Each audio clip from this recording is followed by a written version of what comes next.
তেহরানের বুকে যে আগুন জ্বালিয়েছে ইসরায়েল, সেই আগুনে ফেটে পড়েছে পুরো দেশ। শুক্রবারের জুমার নামাজ শেষে যেন এক বীরত্বের কাব্য রচিত হল রাস্তায় রাস্তায় ইরানের প্রতিটি শহরে।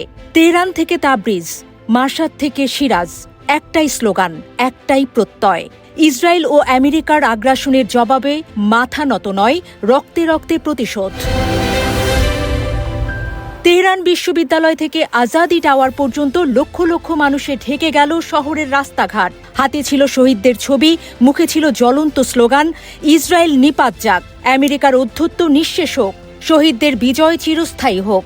এই জনতার ঢল কোনো এক দলের কর্মসূচি নয়, এই ছিল ইরানি জনগণের আত্মার আহ্বান। শুক্রবার শুধু ইরানই নয়, প্রতিবাদে ফেটে পড়েছে ইরাক ও ইয়েমেনও। বাগদাদ থেকে সানা একটাই কণ্ঠস্বর, ইরানের পাশে আছি আমরা, ইসরায়েলের অপরাধ আর সহ্য নয়। এই প্রতিবাদে ছিল না কোনো রাজনীতি, ছিল না কোনো দলীয় বিভাজন, ছিল শুধু এক গভীর আত্মিক বন্ধন, যে বন্ধন শহীদের রক্তে গাঁথা, মা বোনের কান্নায় শুদ্ধ এবং বীরদের পদচারণায় দৃঢ়। আন্তর্জাতিক মঞ্চে ইরান যে আবারও প্রমাণ করেছে এটি কেবল একটি রাষ্ট্র নয়, এটি একটি চেতনা, একটি প্রতিরোধের নাম। ইরানে ইসরায়েলি হামলায় এ পর্যন্ত নিহত হয়েছেন ইরানের বহু পদস্থ সামরিক কর্মকর্তা, বিজ্ঞানী, এমনকি নিরীহ নারী ও শিশুসহ 400 জনেরও বেশি।